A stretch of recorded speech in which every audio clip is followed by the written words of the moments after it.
નમસ્કાર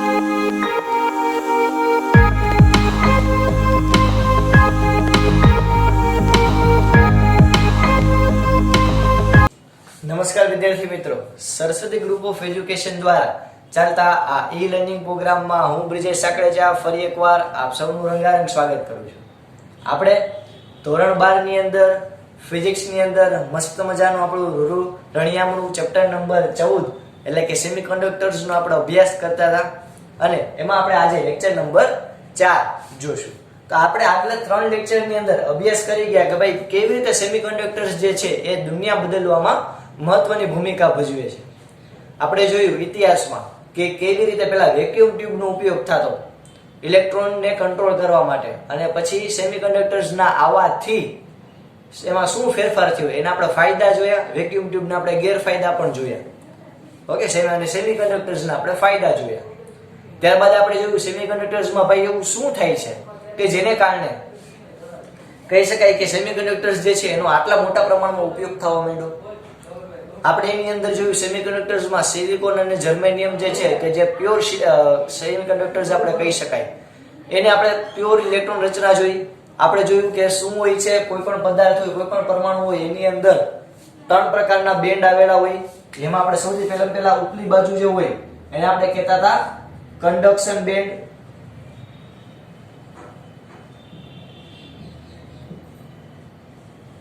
જ્યારે નીચેની બાજુ જે કોઈ હોય આખું સ્તર આવેલું હોય નીચેની બાજુ એને આપણે કહેતા હતા વેલેન્સ બેન્ડ.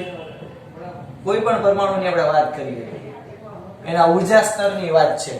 ઓકે, પરમાણુની રચના નથી, આ પરમાણુનું જે એનર્જી લેવલ હોય, એનર્જીનો આખો ગ્રાફ હોય એને આપણે રચના આપણે અત્યારે જોઈ છે. અને આપણે આ બે વચ્ચે જે ગેપ હોય એ ગેપને આપણે કહેતા હતા ઉર્જા સ્તર, અથવા તો એને આપણે જ્યારે ઇંગ્લિશમાં કહીએ તો કહેવાય એનર્જી બેન્ડ. એનર્જી બેન્ડ આપણને પહેલા આટલો ખ્યાલ હોવો જોઈએ. ઓકે, આ વસ્તુ પહેલા તો આપણા મગજમાં છપાઈ જવી જોઈએ. નો જોયું તો પહેલા આગલા લેક્ચર વ્યવસ્થિત જોજો. એમાં આપણે ડિટેલમાં 2 લેક્ચરમાં સમજાવેલું છે કે કન્ડક્શન બેન્ડ શું છે, વેલેન્સ બેન્ડ શું છે અને ઉર્જા સ્તર શું છે. આ આવડશે કારણ કે આ આખા પૂરેપૂરા ચેપ્ટરની અંદર આ 3 નો ઉપયોગ આવશે અને વારંવાર આવશે. આપણે વાતમાં કન્ડક્શન બેન્ડ, વેલેન્સ બેન્ડ અને એનર્જી બેન્ડની ચર્ચા કરીશું. ઓકે, તો આપણને પહેલા આટલી ખબર હોવી જોઈએ. ઓકે, કન્ડક્શન બેન્ડ ઓલવેઝ ઉપર હોય, વેલેન્સ બેન્ડ ઓલવેઝ નીચે હશે અને એ બે વચ્ચેના ગેપને કહેવાય એનર્જી બેન્ડ, EG. ઓકે, વાહક, અવાહક અને અર્ધવાહક એ 3 ના સંદર્ભમાં આપણે વાત કરીએ તો વાહક હોય એમાં બંને સ્તર એકબીજા ઉપર ઓવરલેપ થતા હશે. એટલે અહીંયા હું જ્યારે ધાતુની વાત કરું આપણે 3 પ્રકાર પડીએ, ધાતુ, અધાતુ અને અર્ધધાતુ. જો તમને સાવ ટૂંકમાં રિવિઝન કરાવી દઉં આગલા લેક્ચર, તો આપણે મેઈન આ 3 વસ્તુ આના ઉપરથી શીખવાની હતી, કન્ક્લુઝન કાઢવાનું હતું કે જ્યારે ધાતુ તત્વ હોય એમાં જે કન્ડક્શન બેન્ડ હોય, અધાતુ તત્વોમાં જે કન્ડક્શન બેન્ડ હોય અને અર્ધવાહકની અંદર પણ કન્ડક્શન બેન્ડ હોય. પણ ફેર શું તો કે જ્યારે ધાતુ તત્વની આપણે જગતની માલિકા વાત કરતા હોય તો એમાં જે કન્ડક્શન બેન્ડ અને વેલેન્સ બેન્ડ છે એ એકબીજા ઉપર ઓવરલેપ થઈ ગયા હશે. એટલે કે એ બે વચ્ચે કઈ ગેપ જ નહીં હોય, આ એનર્જી ગેપ જ નહીં હોય. એટલે આમાં ઇલેક્ટ્રોન જે છે એ સરળતાથી મુક્ત થઈ જાય, સરળતાથી મુક્ત થઈ જાય. અને સરળતાથી જ્યારે મુક્ત થાય ત્યારે ઇલેક્ટ્રોન સરળતાથી વિદ્યુત પ્રવાહનું નિર્માણ કરી શકે. જ્યારે અધાતુની આપણે વાત કરીએ તો અધાતુની અંદર જે આ વેલેન્સ બેન્ડ જે છે એ બે વચ્ચેનો જે ઉર્જા ગેપ જે છે એનર્જી બેન્ડ એ 3 ઇલેક્ટ્રોન વોલ્ટ કરતા પણ વધારે હોય, 3 ઇલેક્ટ્રોન વોલ્ટ કરતા પણ વધારે હોય. ઓકે, ઇલેક્ટ્રોન વોલ્ટ ઉર્જાનો એકમ છે. આપણે ગયા લેક્ચરમાં પણ વાત કરી હતી, આપણે તમે એને જૂલમાં કેવી રીતે ફેરવી શકો છો. ઓકે, 1 ઇલેક્ટ્રોન દીઠ તમારે કેટલું ઊંચું સ્થિતિમાન આપવું પડે તો કે 3 વોલ્ટ. તો આટલું બધું ઊંચું સ્થિતિમાન આપો ત્યારે એ વેલેન્સ બેન્ડમાંથી કન્ડક્શન બેન્ડમાં જાય. એટલે કહી શકાય કે આ ઓલમોસ્ટ ઇમ્પોસિબલ વસ્તુ છે. એટલે આપણે જો ક્યારે અધાતુ હોય એને આપણે એમ ન કહી શકીએ કે ભાઈ વિદ્યુતનો અવાહક જ છે. અવાહક એનો મીનિંગ શું થાય કે એ કહી શકાય કે 99% ચાન્સ જ નથી કે ઇલેક્ટ્રોનને મૂવ કરે. આમાં ઇલેક્ટ્રોનનું કદાચ મૂવમેન્ટ એટલી બધી વધારે ઉર્જા આપવાને થતું પણ હોય ઉપર, પણ એવું થતું હોય કે જેને જે વિદ્યુત પ્રવાહ ઉત્પન્ન કરવા માટે પૂરતું ન હોય.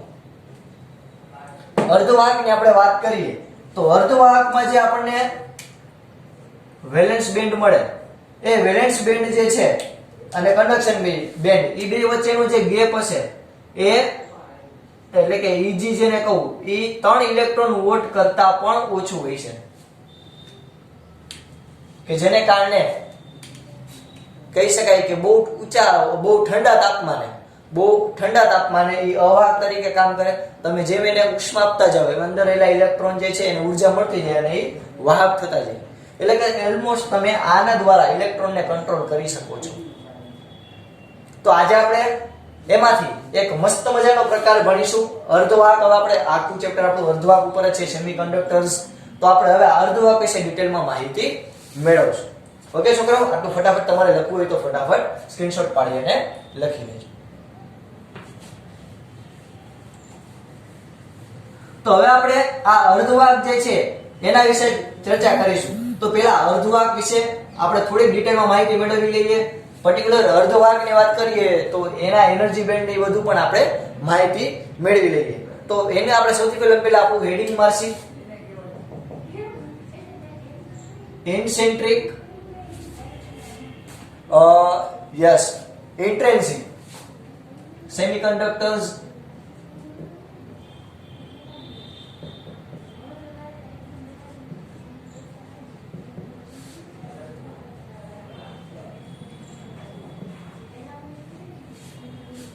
ઇન્ટ્રિન્સિક સેમિકન્ડક્ટર્સ એટલે કે જેને આપણે ગુજરાતીમાં કહીએ શુદ્ધ અર્ધવાહક.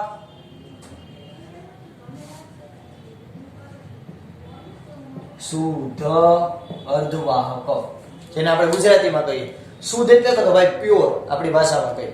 ઓકે, તો આપણો આજનો પહેલા તો આ ટોપિક છે ઇન્ટ્રિન્સિક સેમિકન્ડક્ટર્સ અથવા તો જેને ગુજરાતીમાં કહીએ શુદ્ધ અર્ધવાહક.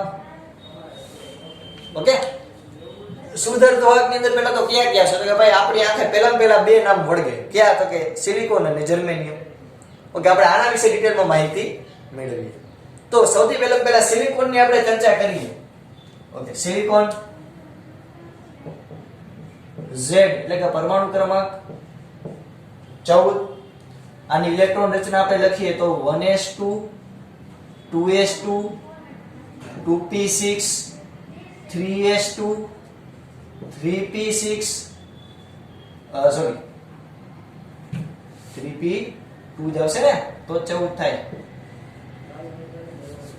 ઓકે, તો આ ઇલેક્ટ્રોન રચના થઈ અને આપણને ખબર છે કે બહારની કક્ષામાં કેટલા ઇલેક્ટ્રોન હશે તો કે ભાઈ આ એની બહારની કક્ષા છે.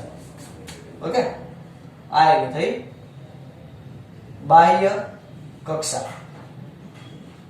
બાહ્ય કક્ષાની અંદર 4 ઇલેક્ટ્રોન હશે. ક્લિયર થાય આટલું?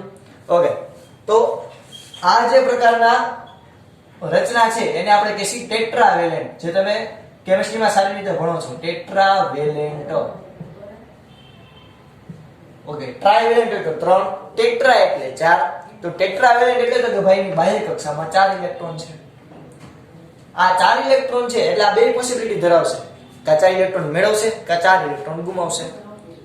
પણ જનરલી સિલિકોન જે છે એ ક્રિસ્ટલ સ્વરૂપે એટલે કે સ્ફટિક સ્વરૂપે આપણને જોવા મળે છે.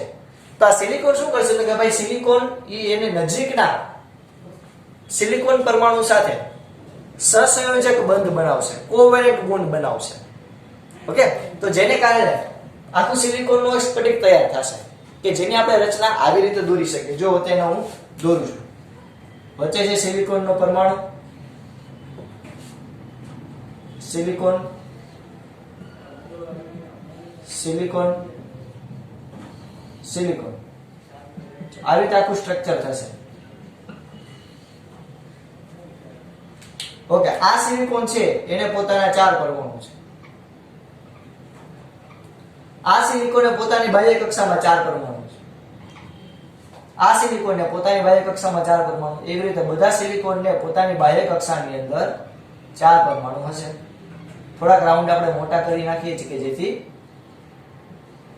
પ્રોપર સારી રીતે દેખાય. કારણ કે તો અમે ઝીણી આંખ કરીને જોતા હશો, આ બારી નાની આવે ને એટલે મોબાઈલ.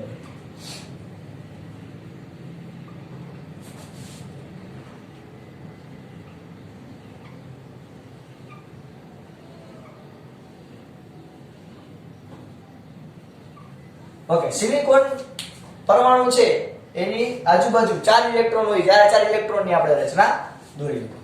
હવે તો કે આ સિલિકોનનો પરમાણુ છે એ બાજુના સિલિકોનના પરમાણુ સાથે પાડોશી વ્યવહાર કરશે. વાલાજી, પાડોશી વ્યવહાર એટલે તો કે ભાઈ વાટકી વ્યવહાર આપણે કરતા હોય, ખાવાનું કોક બનાવે, સારું શાક બનાવે તો હવે બાજુમાં દેવા જાય, ઈ સારું શાક બનાવે તો એ બાજુમાં દેવા આવે. એટલે એવી રીતે આયા સિલિકોન પરમાણુ છે એ પોતાની ઇલેક્ટ્રોનની ભાગીદારી પાડોશી પરમાણુ સાથે કરશે. આ જે છે એ એના પાડોશી પરમાણુ સાથે ઇલેક્ટ્રોનની ભાગીદારી કરશે. એટલે રચના કંઈક જો આવી રીતે થશે. આ બંને બે સાથે બોન્ડ બનાવશે, કોવેલેન્ટ બોન્ડ. આવી રીતે કોવેલેન્ટ બોન્ડ બનાવશે. એવી રીતે ઉપર સિલિકોનનો પરમાણુ છે, કોવેલેન્ટ બોન્ડ બનશે. તો આખું સિલિકોનનું જે સ્ટ્રક્ચર હશે એ હવે તમને ક્લિયર થવા માંડ્યું હશે કે કઈ રીતે હોય. ઓકે, આ ઘણું બધું પથરાયેલું હોય, આપણે એક લિમિટેડ વિસ્તારની અંદર દોરીએ છીએ.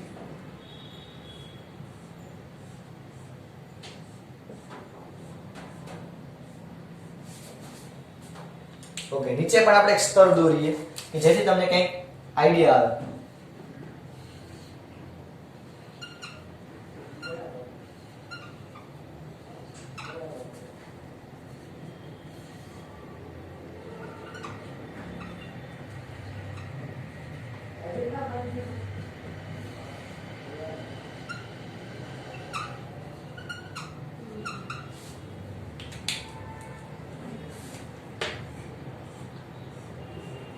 તો આ જે સિલિકોનના પરમાણુ હશે એની નજીકના પાડોશી પરમાણુ સાથે કોવેલેન્ટ બોન્ડ બનાવશે.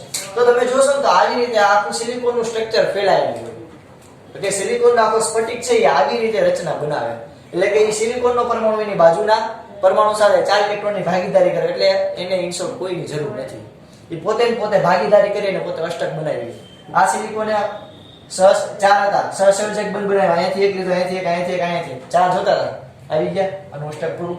એટલે નોર્મલી આખું સિલિકોનનું સ્ટ્રક્ચર તૈયાર થયું, એક સ્ફટિક તૈયાર થયું કે જે એકદમ કહેવાય કે શાંત હશે. પોતાની બધી કક્ષામાં 8 ઇલેક્ટ્રોન ભરાયેલા હશે, કહી શકાય. ક્લિયર થયું પહેલા સિલિકોનનું સ્ટ્રક્ચર. તો સિલિકોનનું જે સ્ટ્રક્ચર છે એ આપણે 3 ડાયમેન્શનની અંદર દોરીએ તો આ રીતે કંઈક આખી એની રચના આવે. ઓકે ઓકે, તો આ સિલિકોનનો પરમાણુ છે એ આ એક પરમાણુ એની નજીકના પરમાણુ સાથે ઇલેક્ટ્રોનની ભાગીદારી કરશે અને એવી રીતે 4 ઇલેક્ટ્રોન ભાગીદારી કરશે. એટલે અહીંયા આપણે કહી શકીએ કે એક સિલિકોનનો પરમાણુ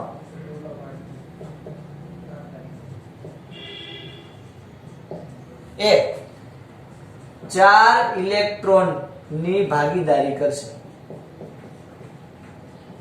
અને કેટલા બોન્ડ બનાવશે? તો કે 4 બોન્ડ બનાવશે, 4 બંધ બનાવશે. આટલું પહેલા ક્લિયર થાય. ઓકે, ચાલો હવે આપણે આગળ એ જોઈએ કે આના ઉપરથી કઈ રીતે આ જો આ નિષ્ક્રિય એટલે કે કહી શકાય કે બહુ ઠંડુ તાપમાન હોય, નિરપેક્ષ શૂન્ય તાપમાન જેને કહી શકો, એટલે ખૂબ જ ઓછા તાપમાને એકદમ આવી અવસ્થા હોય સિલિકોનની, એકદમ નિષ્ક્રિય, કાંઈ ખબર પડતી નથી. એટલે કે એટ લો ટેમ્પરેચર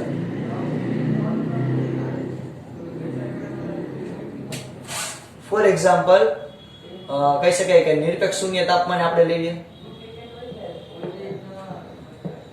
નિરપેક્ષ શૂન્ય તાપમાને, નિરપેક્ષ શૂન્ય તાપમાન એટલે તો કે ભાઈ 0 કેલ્વિન. ઓકે ઓકે ઓકે, આ 0 કેલ્વિન ઓકે નથી, 0 કેલ્વિન. તો ભાઈ 0 કેલ્વિન તાપમાને સિલિકોનનો જે એટમ જે છે એ એક પ્રકારે કહેવાતો કે એક પ્રકારે ઇન્સ્યુલેટર તરીકે કામ કરશે. કયા તરીકે? ઇન્સ્યુલેટર. કેવો લેટર છોકરાઓ? ઇન્સ્યુલેટર. ઇન્સ્યુલેટર તરીકે કામ કરશે, એટલે ઇન્સ્યુલેટર તરીકે વર્તશે. એટલે કે અવાહક તરીકે કામ કરશે, એટલે કે આમાંથી એક પણ પ્રકારનો વિદ્યુત પ્રવાહ પસાર થશે નહીં. ઓકે, તો એટ લો ટેમ્પરેચર એટલે કે ખૂબ જ ઓછા તાપમાને સિલિકોનનો પરમાણુ છે એ કહી શકાય કે ઇન્સ્યુલેટર તરીકે કામ કરશે. કારણ કે બધા અને કહી શકાય બધાની લાઈફ સેટલ થઈ ગઈ, જેને જે જોતું હતું એ બધું મળી ગયું એટલે શાંતિથી બધા બેઠા. ઓકે, આટલું પહેલા ક્લિયર થયું. બસ આવી જ સેમ સ્ટ્રક્ચર હોય છે જર્મેનિયમમાં. જર્મેનિયમ પણ ટેટ્રાવેલેન્ટ છે, એટલે કે એમાં પણ બાહ્ય કક્ષામાં 4 ઇલેક્ટ્રોન છે તો જર્મેનિયમનો તમે જ્યારે કહી શકાય કે આવી રીતે સ્ટ્રક્ચર દોરો સ્ફટિકનું, તો એની અંદર પણ આ જ બેઠી બેઠી મેથડ, પણ એમાં ફેર શું હશે? તો કે અહીંયા લખવાનું જર્મેનિયમ GE. ઓકે, ક્લિયર થયું? ઓકે, હવે આપણે એ જોશી કે આમાં હવે શું હળી કરી તો આપણે વિદ્યુત પ્રવાહ મળે આપણને, અથવા તો આમાં કંઈક એવું શું રહે જેથી આપણને વિદ્યુત પ્રવાહ મળે. આ ઇન્સ્યુલેટર તરીકે વર્તે એની વાત થઈ. ઓકે, આપણે વાત કરી હતી કે અર્ધવાહક છે એ બે તરીકે કામ કરે, વાહક અને વાહક અને અવાહક. સોરી, હા, વાહક અને અવાહક. તો આપણે તેરી જોયું કે અવાહક તરીકે કઈ રીતે કામ કરે, એટલે કે ઇન્સ્યુલેટર તરીકે કઈ રીતે કામ કરે. હવે આપણે જોઈએ કંડક્ટર તરીકે કઈ રીતે કામ કરે. તો કે ભાઈ જ્યારે હું આપણે નિરપેક્ષ શૂન્ય તાપમાનની વાત કરી. હવે સિલિકોનનું સ્ફટિક હું માની લો કે લઉં, તો સિલિકોનનું સ્ફટિક હું કઈ નિરપેક્ષ શૂન્ય તાપમાને નહીં રાખું, કારણ કે આપણી આજુબાજુ નિરપેક્ષ શૂન્ય તાપમાન નથી. જોવું જોઈએ તમારી આજુબાજુ 0 કેલ્વિન તાપમાન છે, હોય જ નહીં, તો આપણે બધે હતા નહોતા થઈ જાય. બરોબર? તો હવે આપણે વાત કરીએ એટ રૂમ ટેમ્પરેચર.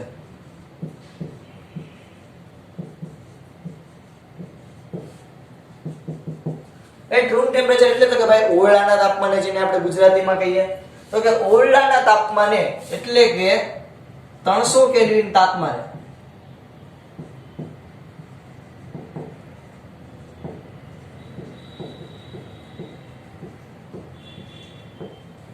ઓરડાના તાપમાને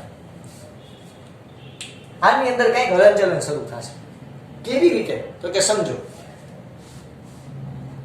આખું સિલિકોનનું સ્ટ્રક્ચર, આખા સિલિકોનના સ્ટ્રક્ચરની અંદર જ્યારે ઓરડાના તાપમાન એટલે કે 300 કેલ્વિન તાપમાન જ્યારે આપી, એટલે આની અંદર કોઈ પણ એક ઇલેક્ટ્રોન હશે, ઘણા બધા ઇલેક્ટ્રોન. 300 કેલ્વિન તાપમાન આપો એટલે કે આપણે ઓરડાના ટેમ્પરેચર, ત્યારે આમાંથી ઇલેક્ટ્રોન જે છે ઊર્જા મેળવીને ક્યાં જશે? બહાર જશે. બધા ઇલેક્ટ્રોનને ઘણી બધી ઊર્જા મળશે. 300 કેલ્વિન તાપમાન એટલે ઉષ્મીય ઊર્જા મેળવી, ઉષ્મીય ઊર્જા ઇલેક્ટ્રોનને મળે તો એ ગતિ કરે કે ન કરે? કરે, ઓબ્વિયસ વાત છે. તો આપણે એને ઉષ્મીય ઊર્જા આપી. કઈ ઊર્જા આપી? તો કે ઉષ્મીય ઊર્જા મળવાને કારણે ઉષ્મીય ઊર્જા ઇલેક્ટ્રોનને, વળી એમ કહેશો કોને? એટલે ભાઈ ઇલેક્ટ્રોનને મળવાને લીધે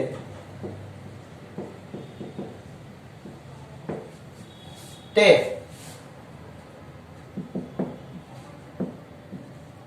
બંધમાંથી મુક્ત થાય છે.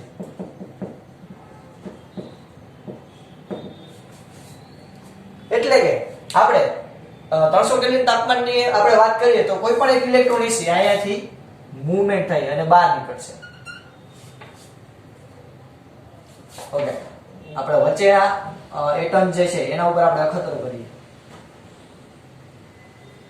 માની લો કે અહીંયાથી ઇલેક્ટ્રોન છે એ અહીં મૂવમેન્ટ પામ્યું, આ ઇલેક્ટ્રોનને ઊર્જા મળી ગઈ એટલે આ ઇલેક્ટ્રોન મૂવ્યો. તો હવે સમજો ધ્યાનથી, તો આ ઇલેક્ટ્રોન જે છે એને કેવી રીતે મુક્ત થઈ તમને ખબર પડી. પેલા નિરપેક્ષ શૂન્ય તાપમાને તો ઇન્સ્યુલેટર તરીકે જ છે. જેવું ટેમ્પરેચર વધારે અને આપણે ઓરડાના તાપમાને લઈ આવી, આ નોર્મલ અવસ્થા, આપણે વ્યવહારમાં ઉપયોગ કરતા હોય, સિલિકોનનું સ્ફટિક લઈ આવું તો ઓરડાનું તાપમાન જ છે સિલિકોનનું સ્ટ્રક્ચર. તો 300 કેલ્વિન તાપમાન અલ્ટિમેટલી એને મળે, તેની અંદર અમુક ઇલેક્ટ્રોન હોય એ ઉષ્મીય ઊર્જા મળવાને કારણે એનાથી શું થશે? મુક્ત થશે.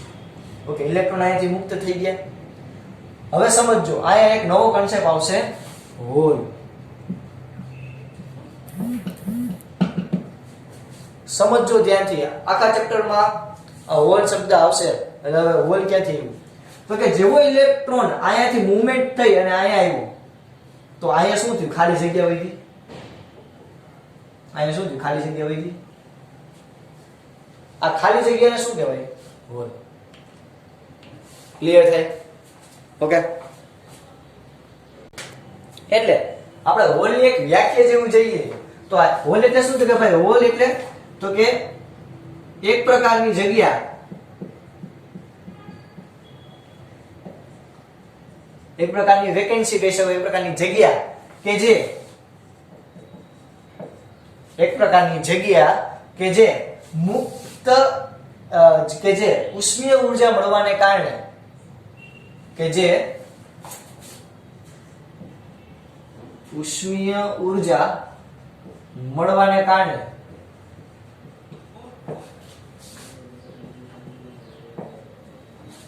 એક પ્રકારની જગ્યા કે જે ઉષ્મીય ઊર્જા મળવાને કારણે ઇલેક્ટ્રોન દ્વારા થાય છે. એક પ્રકારની જગ્યા છે કે જે મુક્ત ઇલેક્ટ્રોન, વાક્ય થોડુંક તમારે તો ગોઠવી લેજો, મારે ત્યારે તેના મગજમાં એવું કીધું.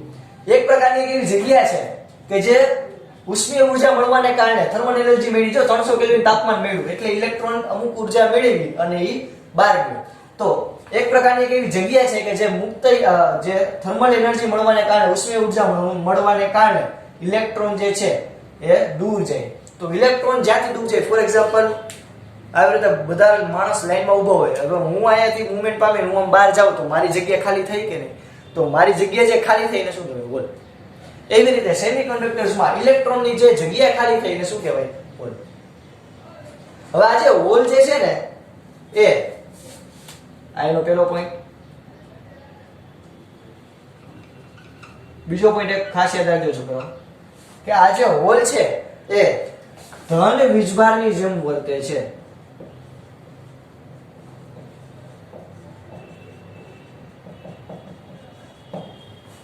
ધન વીજભાર નથી, પ્લસ ક્યુ વિદ્યુતભાર નથી, પણ એની જેમ વર્તે છે.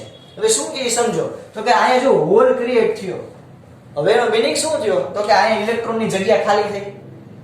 ઓકે, તો અહીંયા હવે ભવિષ્યમાં કોઈ પણ ઘટના થાય તો અહીંયા ઇલેક્ટ્રોન બેસશે, તો ઇલેક્ટ્રોનને એક્સેપ્ટ કોણ કરે? ધન વીજભાર. ઇલેક્ટ્રોનને આકર્ષવાનું કામ કોણ કરે? ધન વીજભાર. એટલે થશે શું તો કે જેવો ઇલેક્ટ્રોન અહીંયાથી દૂર જશે એટલે અહીંયા જગ્યા ખાલી, અહીંયા હોલ ક્રિએટ થયો. આ હોલ એક ધન વીજભાર તરીકે કામ કરશે કે જે આજુબાજુના જે ઇલેક્ટ્રોન હોય એને પણ પોતાની તરફ ખેંચવાનું કામ કરશે. એટલે એવું બને કે આ હોલ હોય, આ ઇલેક્ટ્રોન હોય, એ આ હોલના આકર્ષણને કારણે આ ઇલેક્ટ્રોન જે છે એ અહીંયા આવી જાય અને અહીંયા ફરી પાછો હોલ રચાય. અહીંયા હોલ રચાણો તો આ જે ઇલેક્ટ્રોન છે એ આ હોલના આકર્ષણને કારણે એ અહીંયા મૂવમેન્ટ પામે અને અહીંયા ફરી પાછો હોલ રચાઈ જાય. ખબર પડી?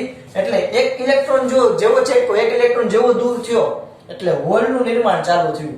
આ હોલ પણ આ રીતે ફરતા જાય, જે હોલ હોય બાજુનો કોઈ ઇલેક્ટ્રોન દેખાય ગમે ને પોતાની તરફ ખેંચી લે અને ત્યાં હોલ ક્રિએટ થાય. એટલે હોલનું પણ કહેવાય મુવમેન્ટ થતું હોય અને ઇલેક્ટ્રોનનું પણ મુવમેન્ટ થાય. આટલું ક્લિયર થાય પેલા બધાને. હજી એકવાર આપણે શું જોયું તો કે ભાઈ લો ટેમ્પરેચર એટલે કે નિરપેક્ષ શૂન્ય તાપમાને કોઈ પણ સેમિકન્ડક્ટર હોય એ ઇન્સ્યુલેટર તરીકે કામ કરે. રૂમ ટેમ્પરેચરે એટલે કે આ ઇન્સ્યુલેટર તરીકે કામ કરે એટલે એમાં શું તો કે એમાં નો ફ્રી ઇલેક્ટ્રોન આપણે કહી શકાય. એક પણ કોઈ પણ ફ્રી ઇલેક્ટ્રોન આની અંદર હશે નહીં.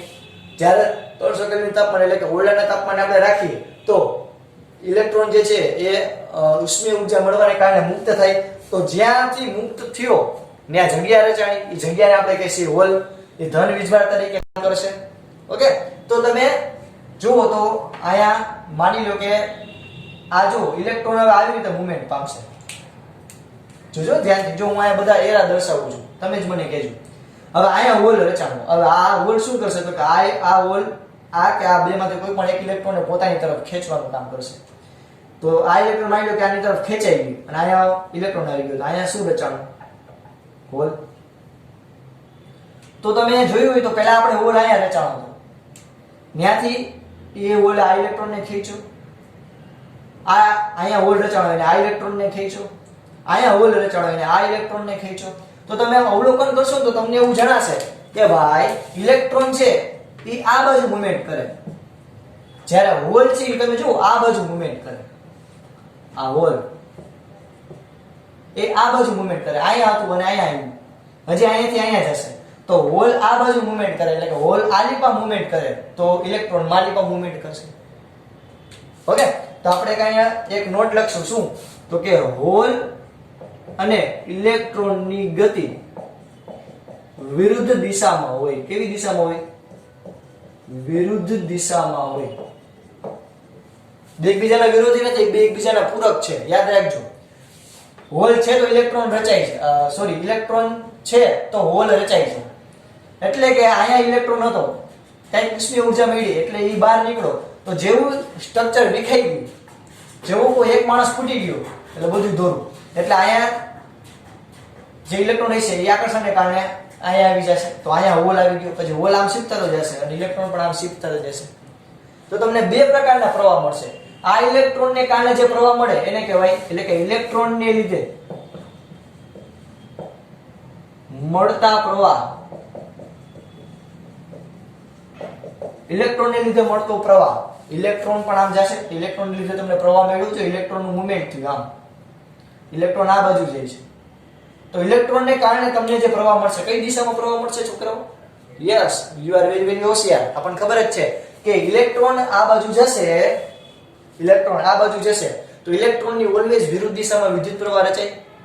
ઓકે, તો ઇલેક્ટ્રોન આ બાજુ હશે તેનો મતલબ એમ કે વિદ્યુત પ્રવાહ આ દિશામાં રચાશે, IE, જેને હું કહું ઇલેક્ટ્રોન દ્વારા રચાતો વિદ્યુત પ્રવાહ.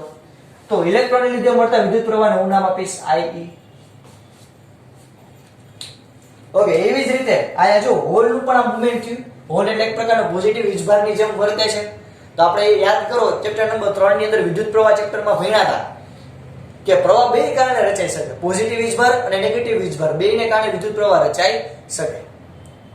તો એવી જ રીતે આને એક પ્રકારના પોઝિટિવ વીજભાર તરીકે કામ કરે છે, ધન વીજભાર તરીકે વર્તે છે, તો એને લીધે પણ પ્રવાહ રચાશે. તો હોલને લીધે મળતા પ્રવાહને શું કહેશી? હોલને લીધે મળતા પ્રવાહને આપણે શું કહેશી? IH, હોલને લીધે મળતો પ્રવાહ. તો આપણને ટોટલ કેટલો પ્રવાહ મળશે? ભલે બહુ ઓછો, કહી શકાય કે અવગણી શકાય એટલો હોલના તાપમાને મળે શુદ્ધ અર્ધવાહકમાં, પણ એને લીધે જે પ્રવાહ મળશે થોડોક તો થોડોક, ઈટુસા તો ઈટુસા, પણ એ પ્રવાહ કેટલો મળશે? તો કે ટોટલ પ્રવાહ I કેટલો મળશે? તો કે IE plus IH, IE plus IH. Okay, આપણે જ્યારે એનર્જી બેન્ડ ની વાત કરીએ તો 0 કેલ્વિન તાપમાને, 0 કેલ્વિન તાપમાને જ્યારે આપણે ચર્ચા કરીએ તો આપણા બે પ્રકારના બેન્ડ હતા. એનર્જી બેન્ડ ની વાત કરું તો જો આ valence band, sorry conduction band, અને આ છે એ છે આપણું વેલેન્સ બેન્ડ.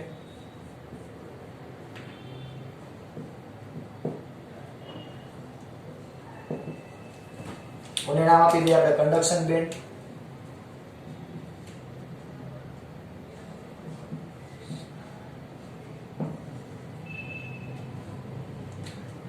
તો આ બે જે છે એ બે વચ્ચેનો ગાળો જેને આપણે કહીએ EG. તો આ 0 કેલ્વિન તાપમાને એક પણ ઇલેક્ટ્રોન, અહીંયા ઇલેક્ટ્રોન આવેલા છે, 4 ઇલેક્ટ્રોન હોય બધાની બાહ્ય કક્ષામાં, એટલે આપણે 4 ઇલેક્ટ્રોન દર્શાવીએ તો એક પણ ઇલેક્ટ્રોન છે એ કન્ડક્શન બેન્ડમાં નહીં હોય, બધા અહીંયા જશે વેલેન્સ બેન્ડમાં. ઓકે, બધા અહીંયા જશે વેલેન્સ બેન્ડમાં. તો 0 કેલ્વિન તાપમાને આપણને એક પણ મુક્ત ઇલેક્ટ્રોન નહીં મળે. આની વાત કરી ઇન્સ્યુલેટર તરીકે કામ કરે, કારણ કે બે વચ્ચે ગાળો જ એટલો છે, ઇલેક્ટ્રોન કઈ ઊર્જા તો ક્યાંયથી મળી નથી, એટલે આ મસ્ત સ્ટ્રક્ચર છે, આપણે પહેલા જોયું હતું એ. હવે જ્યારે આપણે 300 કેલ્વિન તાપમાનની વાત કરીએ, ક્યારે 300 કેલ્વિન તાપમાન, તો આપણે એનો કંડક્શન બેન્ડ દોરી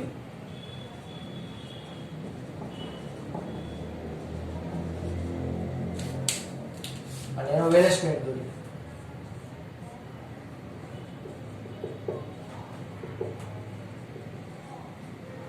તો સમજો છોકરાઓ ધ્યાનથી, આ એ બે વચ્ચેનો ઊર્જા સ્તર કે જે કે આપણે એનર્જી બેન્ડ કહેતા હતા.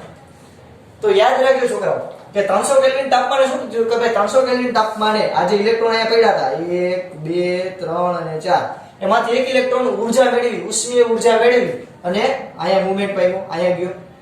હકીકતમાં એરો આપણે દર્શાવી, હકીકતમાં એરો દર્શાવાય નહીં, કારણ કે ઇલેક્ટ્રોન એક પ્રકારના વેવ સ્વરૂપે હોય, તરંગ સ્વરૂપે હોય, અહીંયાથી ગાયબ થઈને તરત માં પ્રગટ થાય. ભગવાન કેમ ઓલા સિરિયલમાં જોતા હોય, અહીંયાથી અચાનક સાધુ આમ બોલે કંઈક બોલે ને અહીંયાથી તરત ગાયબ થઈને તરત બીજી જગ્યાએ પ્રગટ થાય, એના જેમ આ પ્રગટ થાય, અહીંયાથી ગાયબ થઈ જાય, અહીંયા પ્રગટ થાય. પણ આ તો આપણને સમજવા માટે આપણે એરો દર્શાવીએ છીએ. ઓકે, યાદ રાખજો, બહુ મસ્ત પ્રોપર્ટી જો, એટલે તો ફિઝિક્સ ની મજા. ક્લિયર થયું? તો એક ઇલેક્ટ્રોન જેવું અહીંયા ગયો એટલે અહીંયા શું રચાણું? હોલ.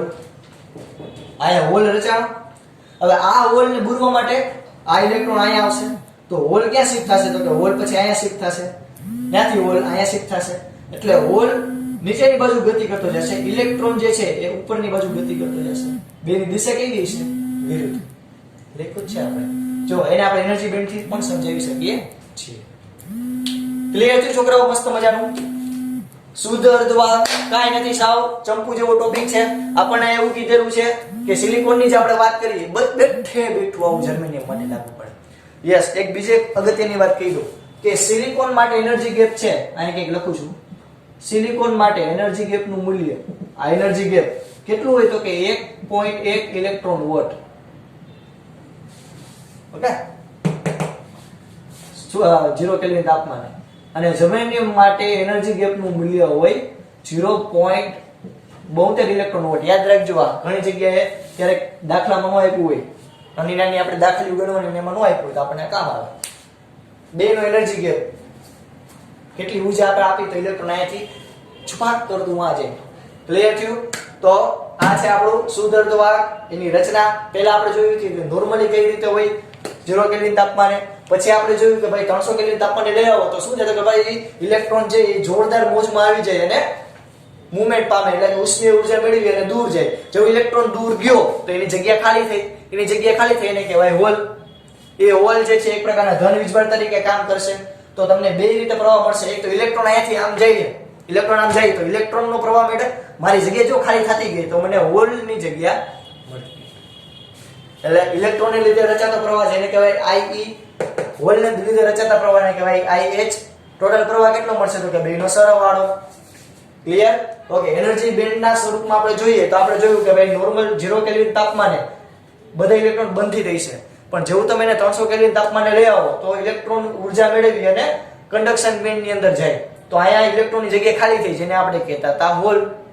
તો અહીંયાથી પછી હોલ આ બાજુ મૂવમેન્ટ કરશે, એટલે કે હોલ નીચેની બાજુ જશે, ઇલેક્ટ્રોન ઉપરની બાજુ જશે. કાંઈ નવું નથી. આઈ હોપ બધાને ક્લિયર થયું છે. આપણે જ્યાં સુધી રાખીએ છીએ છોકરાઓ શુદ્ધ અર્ધવાહક. ઓકે, જય ભારત, જય હિન્દ. બધું તમારા બુકની અંદર આવું રંગબેરંગી ડુગડુગિયા વાળી પેનથી લખી લેજો. ઓકે, ચાલો ફટાફટ લખી લેજો.